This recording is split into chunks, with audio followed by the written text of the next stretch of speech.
Jumpa lagi di channel Skysen Solution.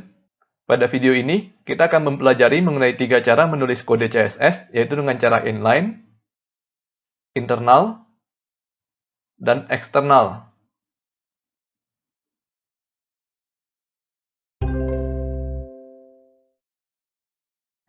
Kita langsung mulai coding ya. Pertama saya buat file baru terlebih dahulu, dengan tipe text document, lalu kita ubah namanya menjadi inline.html.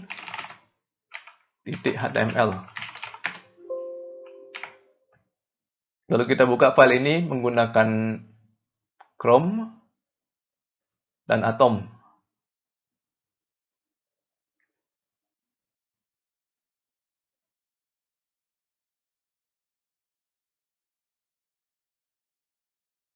Nah, agar lebih cepat kita langsung gunakan HTML boilerplate.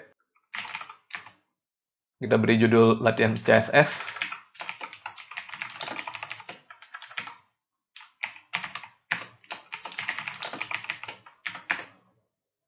Kita tambahkan sedikit konten terlebih dahulu ya. Misalnya, saya buat daftar buah yang isinya apel, jeruk, lemon.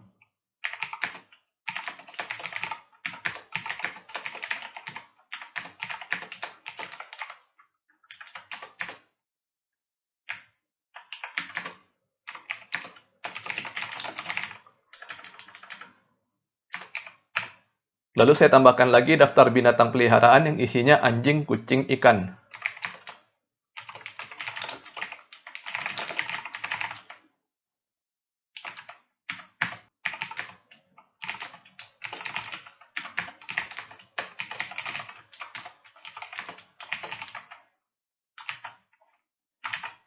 Kita refresh Chrome, dan sekarang file inline.html sudah memiliki konten.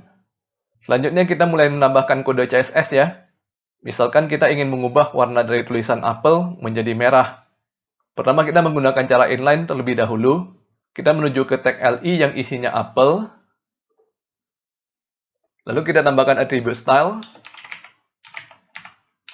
Dan kita isikan dengan color, titik 2, red, titik koma.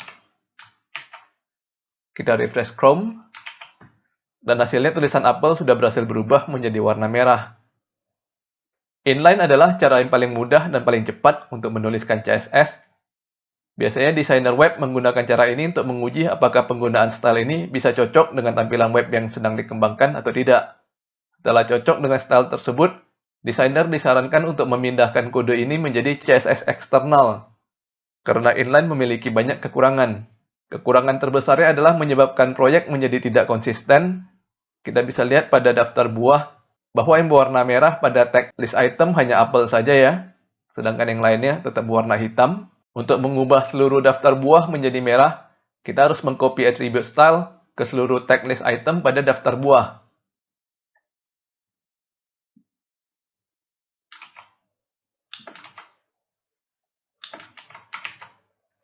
Setelah kita melakukan hal tersebut, maka seluruh nama buah berubah menjadi berwarna merah.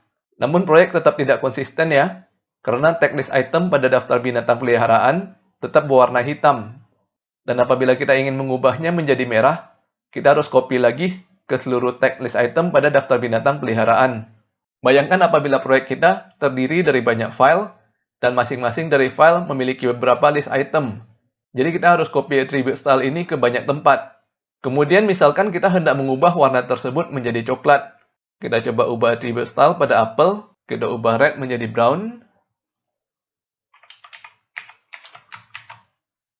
Lalu kita refresh browser, dan hasilnya warna apel telah berubah menjadi coklat, namun warna jeruk dan lemon tetap merah. Untuk mengubahnya, kita harus mengulangi proses ini di jeruk dan lemon juga.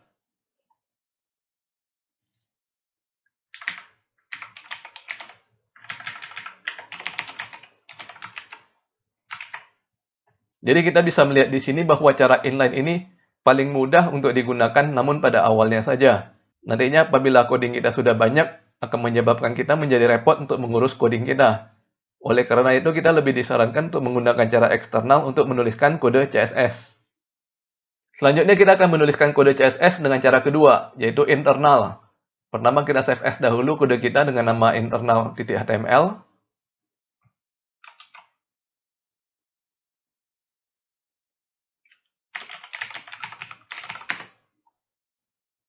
Lalu kita hapus semua atribut style pada li.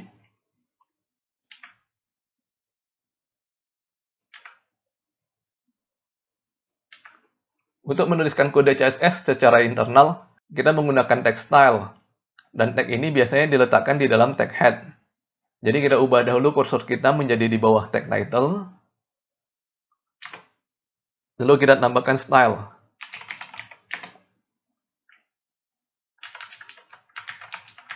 Atribut yang biasa digunakan adalah type, yang isinya adalah teks garis miring CSS. Semua yang berada di dalam tag style ini adalah bahasa CSS. Oleh karena itu, sintaknya akan berbeda dari kode HTML. Kita akan bahas lebih lanjut mengenai sintak CSS pada video berikutnya. Untuk sementara, ikuti cara menulis kode CSS yang akan saya diktekan ya. Tujuan penulisan kode kita masih sama dengan yang sebelumnya, yaitu kita hendak mengubah warna apel menjadi merah. Apel berada di dalam tag li, oleh karena itu, pertama kita tuliskan dahulu li, lalu diikuti dengan kurung kurawal, dan kemudian diikuti dengan properti yang hendak kita ubah. Di sini kita isikan dengan color .2 red koma.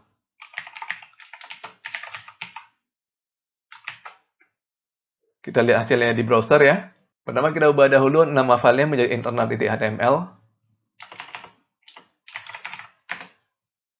Dan bisa kita lihat di sini bahwa semua elemen list item berubah menjadi warna merah. Hal ini disebabkan karena kita menargetkan seluruh elemen li dan mengubah warnanya menjadi merah. Jadinya seluruh list di dalam halaman ini akan konsisten menggunakan warna merah. Dan enaknya di sini apabila kita berubah pikiran dan hendak mengganti warna merah menjadi warna lainnya, kita tinggal mengubah di satu tempat saja ya, yaitu di dalam tag style.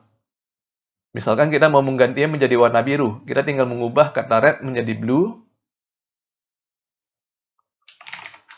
dan kita refresh browser. Semua list berubah menjadi warna biru. Kekurangan dari cara internal ini adalah style yang kita tuliskan hanya berlaku di file HTML yang sama. Jadi apabila kita sedang mengerjakan satu proyek website yang terdiri dari banyak file HTML, maka kita harus mengcopy seluruh kode CSS kita ke setiap file HTML dalam proyek tersebut. Dan misalnya kita hendak mengubah warna biru tadi kembali menjadi warna merah, maka kita harus mengubah kode CSS di seluruh file HTML. Tentunya cara ini akan merepotkan kita pada saat kita hendak menuliskan kode untuk proyek besar. Oleh karena itu, cara menuliskan kode CSS yang paling disarankan adalah cara ketiga, yaitu dengan menggunakan external file. Bagaimana caranya? Mari kita praktekkan. Pertama kita save as lagi kode kita menjadi external.html.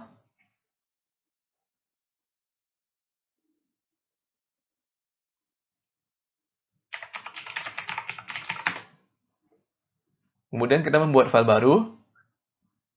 Dan kita simpan dengan nama coba.css. Kita bisa menggunakan nama file apa saja ya, asalkan berakhiran dengan .css. Kita pindahkan semua kode CSS yang berada dalam text style ke file coba.css.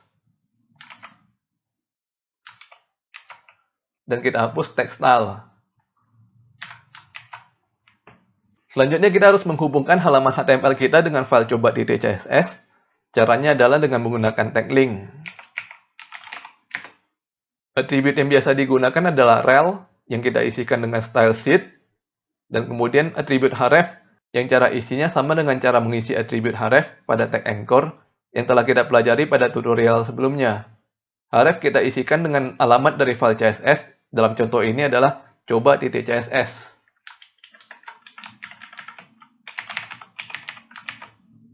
Kita coba lihat hasilnya pada browser. Pertama kita ubah dahulu nama filenya menjadi external. Dan bisa kita lihat hasilnya tetap sama dengan file internal di HTML kita yang terakhir. Misalkan kita mau mengubah warna tag li menjadi hijau, maka kita bisa melakukannya dengan cara membuka file coba.css dan mengubah kata blue menjadi green. Kita coba lihat hasilnya di browser. Dan semua warna pada list sudah berubah menjadi warna hijau. Cara eksternal ini adalah cara yang paling disarankan untuk menulis kode CSS. Memang awalnya sedikit repot karena kita harus membuka dua file yang berbeda. Namun kedepannya hal ini akan sangat membantu kita, terutama pada saat membangun website besar. Kita hanya perlu menuliskan kode CSS satu kali saja, dan kode yang sama akan digunakan di seluruh halaman yang ada. Cara ini juga mempermudah kita dalam melakukan maintenance terhadap kode kita. Dan satu hal lagi yang paling ditekankan dalam HTML5 adalah kita disarankan agar menggunakan file HTML hanya untuk strukturnya saja. Seperti yang kita lihat dalam kode external.html yang barusan kita tulis. Semua kode yang berhubungan dengan style sudah dipindahkan ke file coba.css. Oke, sampai di sini dulu video kita kali ini.